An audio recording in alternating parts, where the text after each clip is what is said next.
historians and published authors. Yeah. Storytellers. Okay. Okay. So I'm going to let you make further introductions if you want to, and go ahead with your presentation. And I understand at the end you'll be willing to have some dialogue? Yes? Okay.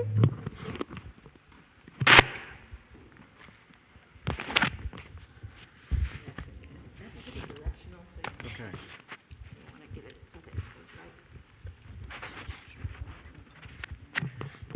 I can back up. Okay, can you hear me? Struggled with that earlier. Okay. Okay. All right, if that doesn't fly away too much, that'll be great. Well, it is good to be with you. And when I knew I was going to be out here in Kansas, I called John and I said, John, it would be kind of a fun experience for me to be able to have a conversation with you about the history of Hesston, some of the history of Hesston College, and maybe there'd be some folks at Blue Stem, I guess it's called now, Showalter Villa is how I know it, who might be interested in listening in. So John was open to that, and what we're going to do is we'll probably share a little bit, about 45 minutes. We think it'll be very, very, Paul, I'm sorry, Paul, I'll get that better. Is that okay now? Maybe not. Okay. What can we do for Paul?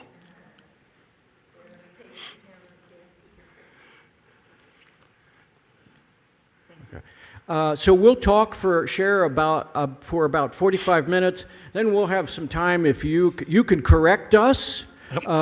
Whatever mistakes we've made, you can correct us. You can have some questions or comments. We would actually love to hear any stories that for those of you who have Hesston connections. We're always wanting to collect more, and there's always more to learn. So what we're going to do is I'm going to introduce John, and then he's going to introduce me. So John Sharp was born and raised in near the Belleville, Pennsylvania, often a place called the Big Valley. And he was raised on a dairy farm. He was raised out. I didn't know quite how to describe you. You weren't exactly Amish, but you were sort of Amish Mennonite. My parents left the Amish Old Orders and joined the Amish Mennonites. Yeah. So I grew up in what was called the Locust Grove Amish Mennonite Church, but it was soon in the Conservative Conference. So and John would be deeply shaped by an Amish experience. Yeah. John, after he graduated from high school, then came out here to Hesston College, and when I'm going to hope I get this right. When he went to and then he went to Goshen and finished up. Yeah. And then came back and was involved in leadership, student life, and that kind of thing here at Goshen. And then at Hesston. Yeah, at Hesston. And then okay, we'll try this again. And then he was at AMBS. We were at AMBS, and then after studying at the Anabaptist Mennonite Biblical Seminary, then he came back to Hesston and was a youth pastor at Whitestone Mennonite Church. That's when John, in a sense, was my pastor. And so we really connected and had a wonderful time during that time. Oh, and then after being youth pastor, you went back to Elkhart Goshen. And were you working for Mennonite Church at that point? It was actually, I was youth pastor for 3 years, then went to Elkhart for seminary. Right. And then from there, went to your part of the country. Okay, so then I, in the meantime, had moved to eastern Pennsylvania, and I was a member of the Salford Mennonite congregation. And I remember that we were in a pastoral search, and somebody came to me and said, "Have you ever heard of John Sharp?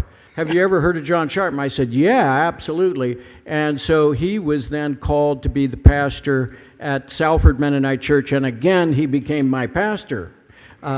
And so he was a pastor there for quite a few years. Then at Scottdale Mennonite Church, he was a pastor, and then was called to Goshen, Indiana again, and served as the director of the Mennonite Historical Society there for the Mennonite Church. And then after that, he was called to Hesston College to serve as a teacher and to begin writing the centennial history of Hesston College. And then after that, you've been a tour leader and writer and storyteller. So that's my introduction of you. Well, Joe, I first met you on the Hesston College campus. You were a townie, as we called you. You lived in town. You were not a boarding student. That's right. That I recall. We didn't interact much during that time, but it was later when I was at Whitestone where you and Julie got involved, and Julie was the pianist for a quartet of men, including Leon Jansen that we just saw a bit ago. And I think you said there was kind of a revitalizing time for you there. Mm-hmm. And then it seemed like everywhere I went, Joe had been there, or Joe came afterward. So we connected at Salford, the Mennonite Church in Harleysville, Pennsylvania. And you were involved in history there. You were involved in the local, well, you were the director of Mennonite Historians of Eastern Pennsylvania. And I always enjoyed your writing, because you seem to be able to get to the heart of the issue quicker than some other writers. So that was always fun for me. Well, later, we moved to Scottdale, Pennsylvania, where I was pastor, and then to Goshen, Indiana, as Joe already said. And Joe came to visit one day. I don't remember if Julie was with you or not. And you said you're looking for a pastoral assignment. Did I know of any? I said, well, I know about Waterford Mennonite Church, where we are members. We're looking. And so then Joe became my pastor, and that was just fine for me. I was pleased it was that way. Since that time, Joe has been involved with MCC, recently relating to the Plain people trying to gain their support for MCC projects. And right now, he is the coordinator of meat canning. How many of you helped can meat from one time to the next? Yep, okay. And so it's always a delight to get with you, Joe. We have lots to talk about always. Well, we want to start talking about the history of this area, first by acknowledging that white settlers were not the first to be here. And John, maybe I'd be interested in your reflection on the native people who were here first. And it might also just briefly touch on the fact that Mennonite historians and historians have not always been very, they've sort of jumped to the settler story before the Native American story. Yep. Well, of course, Native Americans were here, or American Indians were here for thousands of years before Europe found its way here. And so they had their long-standing traditions, their social organization, and one of the best examples of their organization is the, where was I going with that? Cahokia. Have you ever heard of the city of Cahokia that was home to a native population of maybe 20,000? So 20,000 Native Americans had organized their society near St. Louis, and we don't learn about that in our history books. Because if we learn the positive sides of Native Americans, then we're going to feel more responsible for how we as white settlers treated them. And we should. So Native Americans have contributed an awful lot to our history, Kansas history. We had, of course, the Kansa. We had the Quivira, or Wichita Indians. When Coronado, the Spanish explorer Ferdinand Coronado, found this place, he was amazed at how many grass huts there were for the Quivira, or Wichita people. There were hundreds camped along the rivers, especially the small Ark River.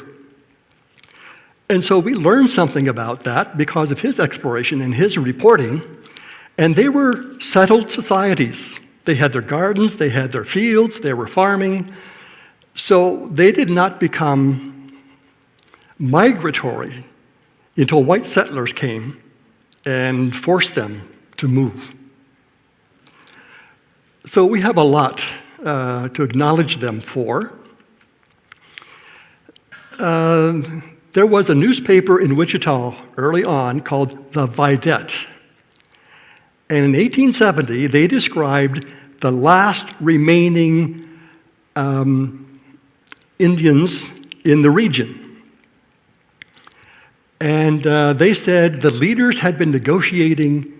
They even brought old deeds and agreements, but the white settlers were not interested in any of that. And so the Vidette says, as they left the graves of their children and their homeland, cries filled the air, especially the older women who knew what home was and who knew what it would be like without a home. And a few days later, after they left in 1870, Wichita was organized as a city. Well, it was a village then, but white settlers had come and moved in here even though they weren't allowed to, but they were interested in preemption. They wanted to beat any opening that would be made, so when the last Native Americans left, they were right here, settled around Wichita, and could organize their city. Well, I want to we're going to each talk about our first impressions of coming to Hesston. I grew up here, and our family moved here to Hesston in 1964 so that my father could teach at the Hesston Academy. So I was going to be in the fourth grade when we arrived here. We were living in Lancaster County, and I was not sure that I did not want to leave Lancaster County. All my relatives were there. But my cousins had told me that we were going to move to where there were cowboys and Indians. So I was very excited about that. And then Leland Bachman, the administrator of Hesston College, had written to my parents and said that there would be a ranch house made available. A rancher would be available for us to live in. Well, in my third grade mind, I heard ranch house. And then cowboys and Indians. So I had envisioned Bonanza. And when we arrived on an August day, close to where Al Weaver and Gladys Grove lived, on the corner of Randall and Lancaster, I looked at that white house that's still there, and I said, that is not a ranch house from a ranch. I was deeply disappointed. It took a long time to get over that. It was so hot that day that we arrived in August that our cat was sweating. There were no air conditioners in those days. There were no air conditioners. We just were hot. Well, Joe, was this the 1880s or something without air conditioning? It felt like it. It felt like it. Finally, I don't know what year, my father bought what was called a water cooler. Maybe you remember that. The water would trickle down in a fan. You could sit in front of it, and that's about all you could do. But, I guess I would say, if you didn't know air conditioning, you didn't miss it as much as we do now. But it can get hot here in August. So those are my first impressions. Do you remember how you described my coming here? On the plane? Yeah.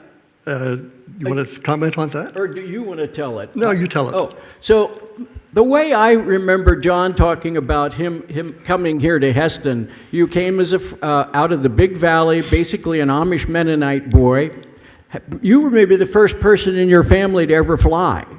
Yeah. And so the parents took him to Harrisburg Airport, and of course, your Amish mother will pack you a big lunch. This boy is traveling all the way to Kansas. So he had this big bag of sandwiches. Well, ham sandwich with homemade bread, and the slices were thick and the ham was thick.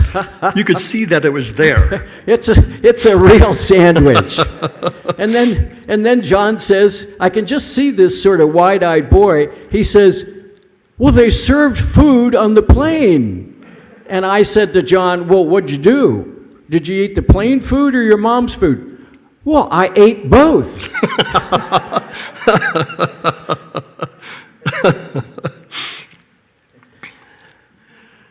So I came here. I was just off the farm. I had also built silos. I was cutting meat. I was doing a variety of things back in the Big Valley. And so here I come to Kansas with not a mountain in sight and couldn't believe the prairies that stretched on as far as you could see and much more. I thought, how am I going to adjust to living on this flat prairie? Well, I soon learned to enjoy the prairie, and I like it very much now. Much of what happens for white settlers coming into this area, and Hesston was very much a part of that, was that the railroad made much of this possible.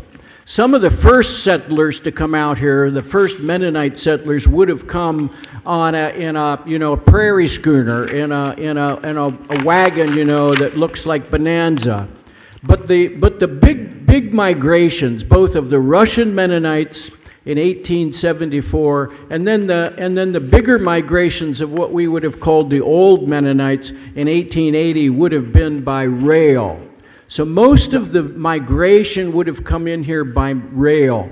Some of you may know that the railroad had made an agreement with the government that they would get a section of land wherever the railroad went.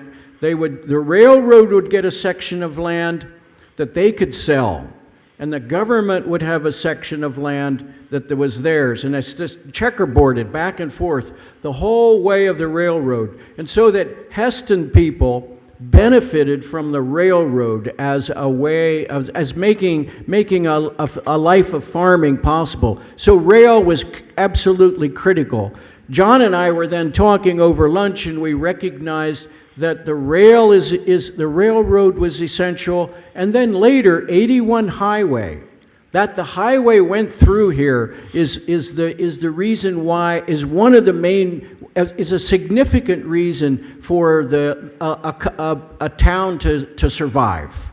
There are many towns where the rail did not go through. Villages tried to get started, little towns. The railroad didn't go through, and they didn't thrive.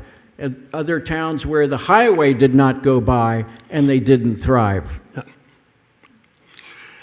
A case in point, how many knew there was a town 3 miles north of here called Elivon? It was a French hamlet, a little village. They lobbied for a railroad depot, and didn't get it. They disappeared because the railroad was a lifeline. You really needed that to ship things out and ship things in. So Hesston was in good shape. There were enough people here who lobbied for a train stop here, and that made all the difference because that brought settlers, then later that brought students. As it was described, this thick Kansas sticky mud. Students would step off the train into 6-8 inches of mud. And you know that Kansas mud is sticky. Then they walked through the mud all the way down to what's now Hesston College. Many of you know the differences between the Russian Mennonites and the Swiss Mennonites and then the Amish that came here. But I know that not everybody has that background. So John and I would just talk just very briefly about how there are in Harvey County, Kansas, a very diverse group of Mennonites. So we use the word Mennonite, or we use the word Amish, but if we use the word Mennonite, in this region right here, that always needs to be explained to some degree. So you'll have names like Unruh and Jansen and Schrag, and these are of a Russian Mennonite background. And then you have names like Miller and Yoder and Hess, and those are Swiss Mennonite names. Hesston, in its earlier days, was an old Mennonite town. A place like Newton was much more of a Russian Mennonite town. The other distinction, just to make a distinction, was Mound Ridge is a Mound Ridge and towns like Pretty Prairie are Swiss Russian, and they will be that's a different grouping, a subgroup within the Russian Mennonites. I don't know if you want to say more about that, John, or not, but we want to acknowledge that there are these different groups. If you go back to Lancaster County, they think there's only one Mennonite group in the world, and it's them. I know these people. I am married to a person like that. When my wife and I first met in eastern Pennsylvania, and she grew up in Lancaster County, and when we met, I said, "Are you a Mennonite?" And she said, "I'm a Mennonite." And she asked me that. And then I said to her, I said, and this is a very Hesston question to ask. I said, "What kind of Mennonite are you?"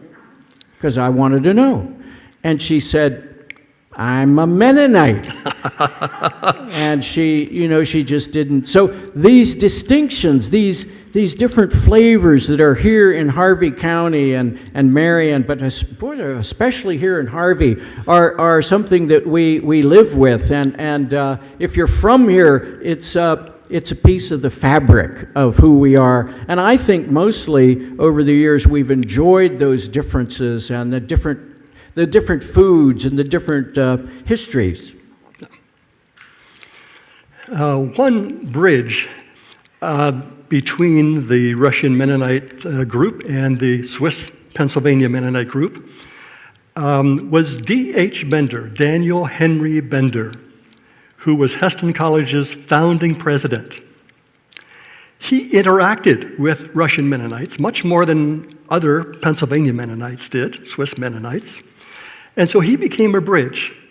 So when MCC was founded in 1920, he was on a committee appointed by the Russian Mennonites here because he lived here and he interacted with them. And he was at the founding meetings in Hillsborough and Newton and then also in Elkhart. And in Elkhart, he helped convince the Swiss Pennsylvania Mennonite Aaron Laux, who was publisher of the Scottdale Publishing House, Mennonite Publishing House, that look, these are sisters and brothers. We can work with them. I worked with them for years. So you should give up your objection. Yeah, they're not as plain as we are, but that's okay. They have many relatives that are still in the old country, still in Ukraine. And so they hear about the famine and the crop failures and on, Civil War. And we can depend on them. So finally, he acquiesced. But Joe, what are some of the other Mennonite groups in this Harvey County? Well, there would be different. There would be Mennonite Brethren. There was General Conference Mennonites. There were what were they called, Crimmer Mennonites. So were there these different within the Russian Mennonite group? Were differences, but in the old Mennonites, we also had people from the Big Valley who were Mennonite Amish Mennonites. So there were these different groupings that were here. So one of the questions that comes up is, why did people move from eastern Pennsylvania and come and settle in Hesston? Why did they leave their homes in the Big Valley and Lancaster County and a few other places? I interviewed Mabel Kaufman Erb many years ago. She was here. I interviewed her here at the villa.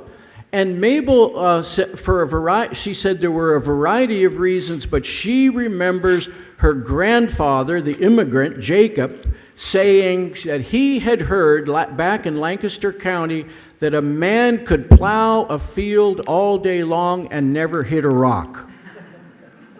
Could never hit a rock. And that was an amazing possibility.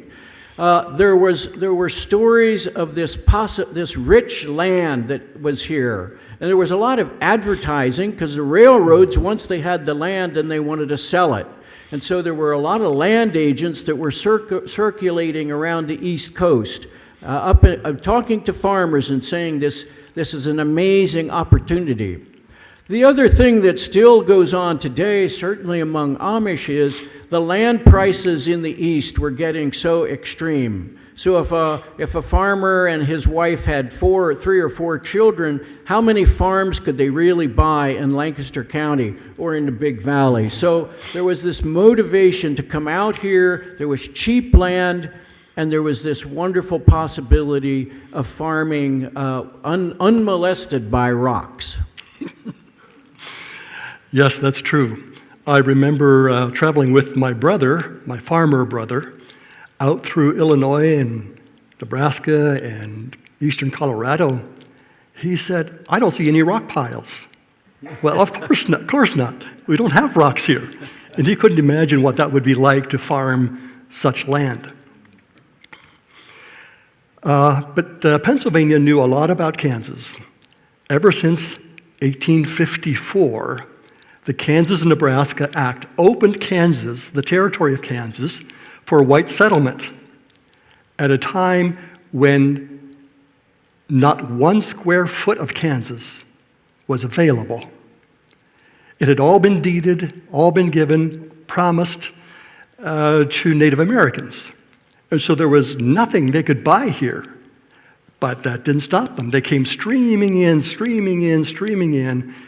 Immigrant aid societies in New England started sending people out here.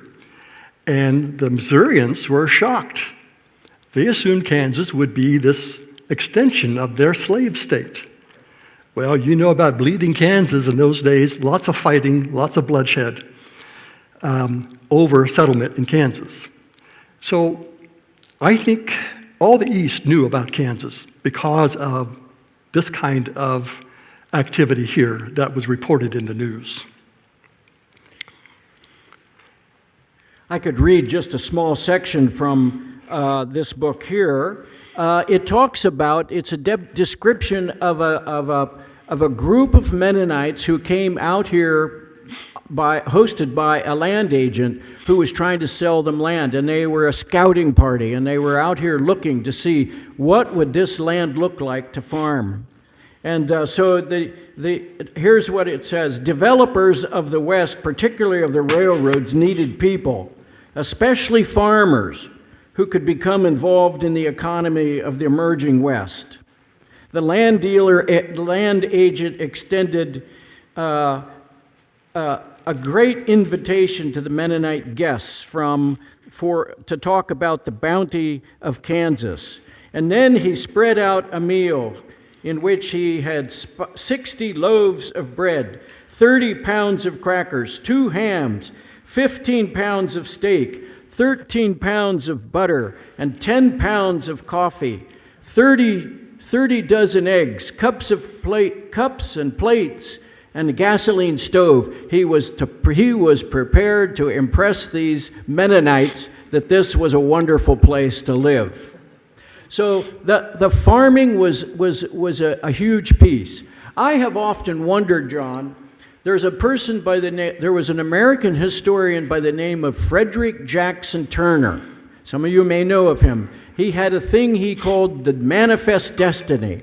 And he said that the communities in the East always were going to find people who were restless, always looking, always wondering, what's over the next hill?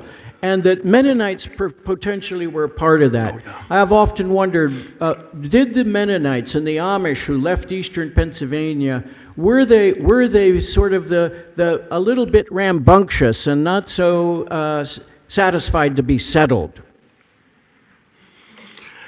I think you could say that about the Hesses, but I'm not sure about the Erbs. The Erbs were a prominent family in Lancaster County on the western side of Lancaster County. He was a minister. They were well liked and respected. So he was looking for economic opportunities.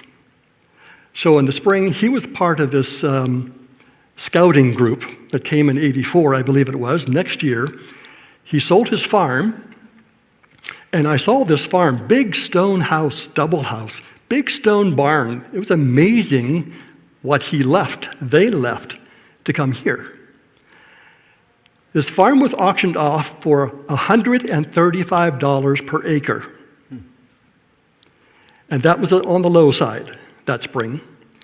He bought land in Kansas for $35 an acre.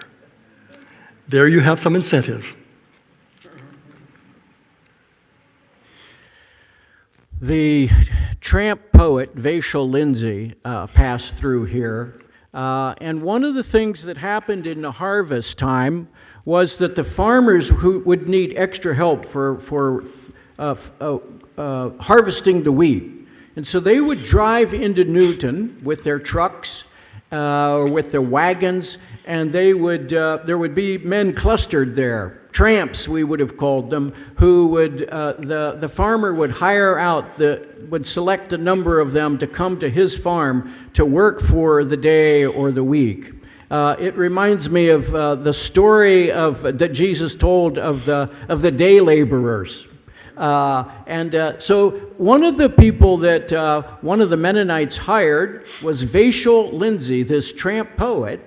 And here's what he writes in his diary as he is on his way across America and enters into Kansas. Here's June 14, 1912. I have crossed the mystic border. I have left the earth. I have entered Wonderland. Though I am still in the east of the geographical center of the United States, in every spiritual sense, I am in the West. This morning, I passed the stone mile post that marks the beginning of Kansas. He stayed with this Mennonite family out by Zimmerdale, and he was fascinated to see their plain dress. But he also had some observations about it. Here's a description of Vachel Lindsay at the Pennsylvania Mennonite Church in 1912.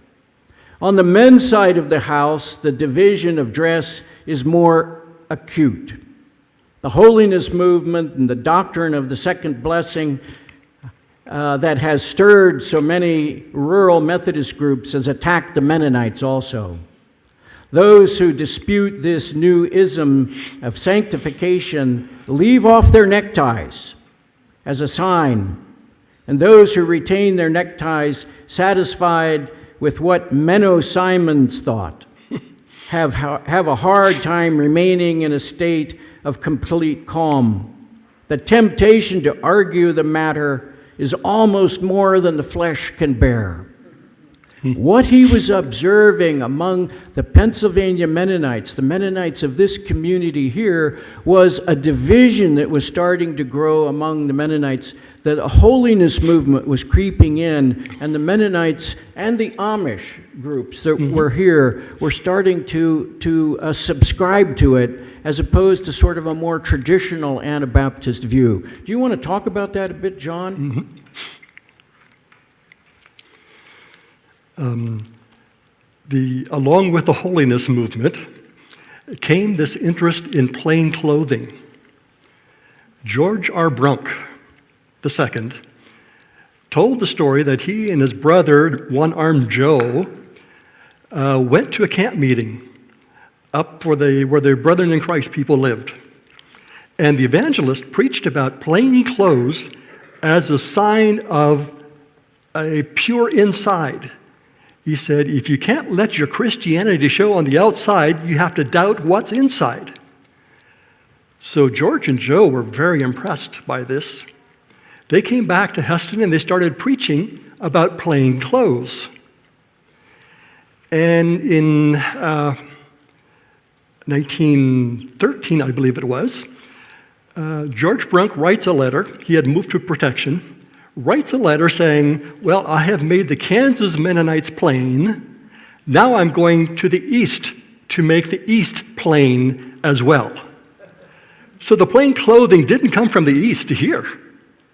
At this time, men were wearing bow ties and no plain coats. The plain coat movement started here. Well, Joe, you want to say more about the holiness movement? Well, I would say this. I interviewed Paul Erb. That would be Mabel Kaufman Erb's brother. Paul Erb was the editor of the Gospel Herald for many years, and I remember when I interviewed Paul, he said, one day my father, T.M. Erb, the bishop here of the Pennsylvania for this community, the Mennonite bishop, one day my father went upstairs and came down with a box full of his tithes, and he said as he passed through the kitchen, I'm going to put the devil up the chimney. Well, I think what I'd like to do, John, if that's okay, is move on, because I would like to talk about the impact of Hesston College on the community that's here. And here's what I observed as I read T.M. Erb's diary and looked at the letters in the archives, and I want to ask if you saw that as well in your research. What I see is a trend where the Mennonites here in Kansas, at the Pennsylvania Mennonite Church, were more and more moving toward that holiness movement, a second work of grace, away from really traditional Anabaptist theology. So you see it happening.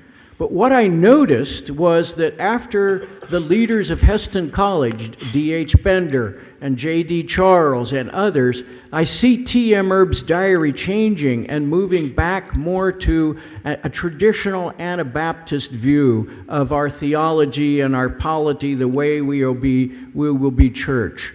That caused quite a rift. But would you talk about, you're the expert now on Hesston College, what impact did the college people have on this community? Well, they brought a more traditional Anabaptist Mennonite theology.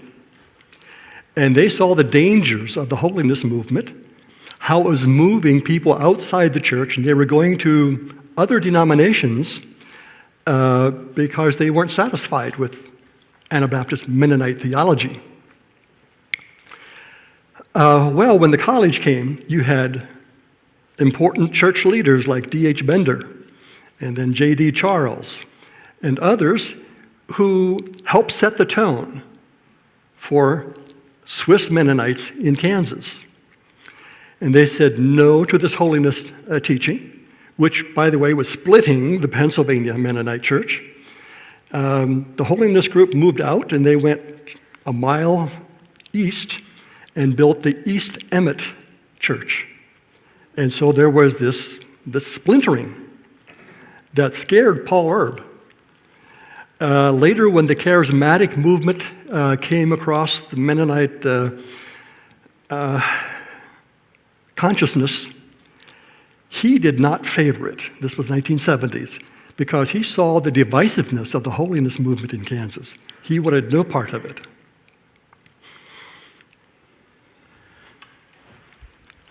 We want to talk for just a little bit. We're running out of time, but we want to talk just a little bit about what some communities call the town and the gown, the relationship between the college and the town. And it is interesting. We have here stresses. We have a bunch of things under that, but also harmony. So it was a mixed experience. But let's talk about the stresses first. One of the main stresses, one of the early stresses between the community of Hesston and the Mennonites and the college was in World War I. In World War I, there was sort of like a chasm that was cast among the Hesston community. There was war. The support of World War I was strong among the community people. One of the most difficult things was that everyone was supposed to buy war bonds to support the war. The Mennonites most Mennonites refused to buy war bonds, but that caused untold amount of suffering. There are these well-known stories of community people in Canton and Spring Valley demanding and using violence against Mennonites in order to get them to buy war bonds. And John, you could talk, maybe many of us know the stories of the Deaners, but say the story of what happened to D.H. Bender right here in Hesston. When we talk about the Deaners, we're talking about Lance's family. There was a crowd, apparently the same mob that disturbed the Coop Riders in West Liberty, Inman, and the Deaners at Spring Valley in Canton, were coming after D.H. Bender. They knocked on the door of John Byler's great-grandfather, Robert McFarlane. He may have been involved in the earlier mob action, but when they mentioned D.H. Erb, he said, "No, I will not help you with that, and you're not going." Apparently, he and D.H. Bender, our founding president, had a relationship. And D.H. Bender had heard they were coming. He asked his wife, who was near death, Sally, what she wanted him to do. And he said, "Well, you stand up for what you believe, like you always do, and if they kill you, we'll soon be in heaven together." So Robert McFarlane actually pulled his gun on the mob, his friends, and said, "You're not going after Bender. If you do, it'll be over my dead body." So Robert McFarland saved D.H. Bender that day.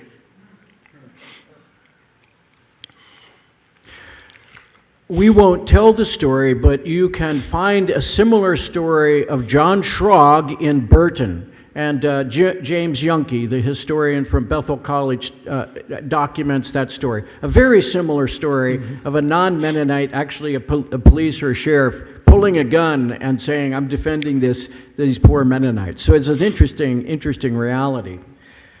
I want to test with, if any of you have this memory, and John believes the story, but he has never been able to find documentation for it. So all I can think is that somebody when I was interviewing people told me this story. So I don't want to step in any toes here, but it seems to me that I heard from somebody that after World War I, when the war bonds were cast, some Mennonites did buy war bonds then under terrible stress. They bought those war bonds. They felt so guilty about it, it felt like blood money to them, that they donated it to Hesston College, and that some war bond money helped build the administration building. I would love to have that affirmed so that John Sharp could hear that. I may have it wrong, but we want to. That's why we like these kind of events, is that somebody might come and tell me that's completely ridiculous or no. So that, but I heard that. Yep. So that's one thing that to recognize. I remember there was stress between the town and the gown during the Vietnam War.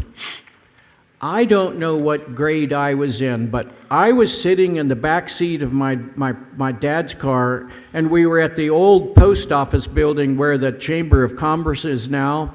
That some of you will remember when that was a post office building. I was sitting in the car, and Saul Yoder, some of you remember Saul Yoder. Saul Yoder was leading all the students of Hesston College, and they were going to mail letters to the government against the war.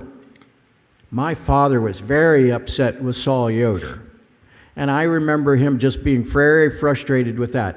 The town was not happy with Saul Yoder either. There was another occasion where Peter Wiebe, the pastor of the Mennonite Church, Hesston Mennonite Church, was asked to do a prayer at a public gathering during the Vietnam War. And Peter decided to pray a prayer that was a prayer for peace and non-resistance. Got terrible feedback from many of the town people and maybe some of his own members. Again, some of you may remember that. I guess I commend Peter Wiebe for that kind of courage to stand for our faith. John, do you want to say just a little bit about how town people, non-Mennonites, also gave financially to support Hesston College?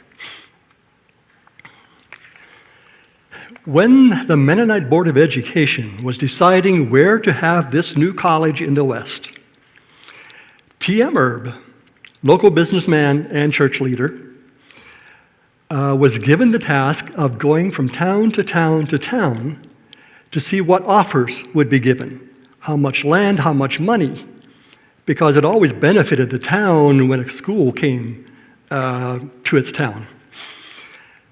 So local Hesston businessmen pledged more than $7,000 if the school would come here, locate here. Protection, Kansas, Harper, Kansas were other possibilities, as was Zimmerdale, Newton. Newton wanted two colleges. Actually, the Bethel College was in North Newton, so that probably didn't really count. So, we could have been Zimmerdale University.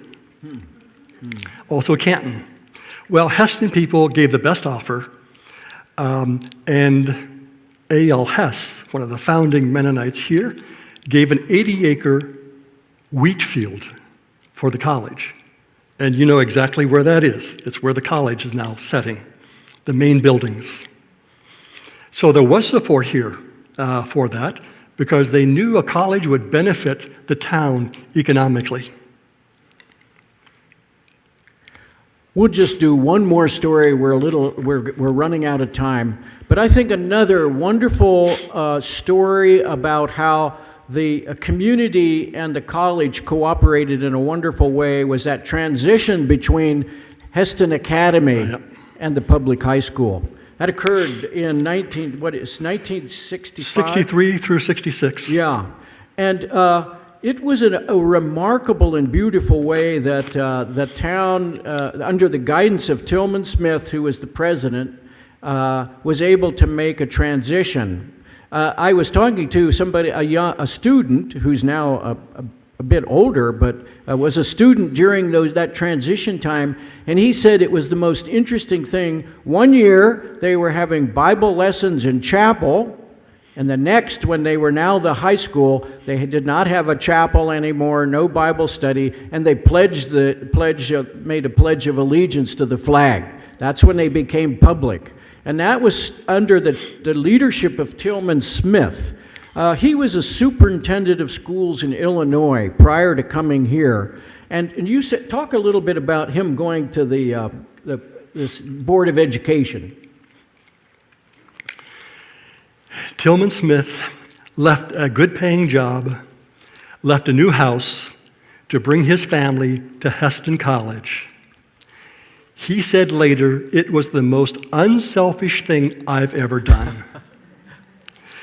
So because he knew the public school system, he was key in this transition from the Hesston Academy, ruled by Mennonites, to the public school system. Now, an interesting part here, and by the way, Jack Hobbs said it was very smooth. It was just a very smooth transition. And that took some doing, of course.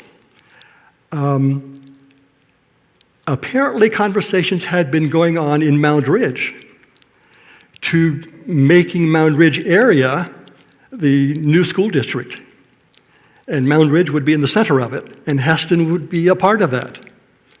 Well, there were people, politicians and business people at Hesston, who weren't about to let that happen. They went flying up to the State House in Topeka to convince the powers that be that it should be Hesston. And they wrestled the school district away from Mound Ridge to Hesston.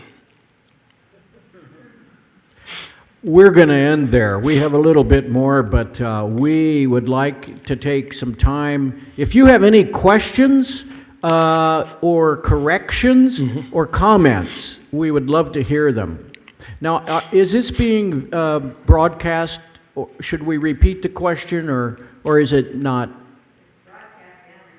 Okay, so people are listening out. Okay, so we will try to repeat the question or the comment or the correction. Paul, are you wanting to say something? During the Vietnam War, there was a student by the name of Dan. I can't think of his last name, but he had created such a problem. I don't know. This thing is. You're pretty. It's sort of feeding back to me all the time. Pull it away, Paul. Okay. And the town was very upset. In fact, there were threats coming to take this guy, this student, and tar and feather him. And I decided that I would speak to my class right after lunch about the problem. And I said, what is there that we could do that would sort of calm the problem? And we decided, since the Methodist Church had built a new structure, we would offer help to go down, pour concrete, wash windows, scrub floors, and get the church ready for the dedication service the next day. They went down on Saturday, I forget how many students and faculty, and did this. Later on, King, one of the King boys, I'm trying to think, he's the one that got killed in the airplane. Raymond. He wrote me a letter thanking the college for the work they had done on Saturday. It was a totally different attitude from the town toward the college. By their works you shall know them. Amen. The student was Dan Clark that I've interviewed, and the king was a Raymond King, Joe says. No, I don't have anything Okay. more. Yeah, thanks. That was a gesture of peacemaking, Paul, and I thank you for it. Other comments?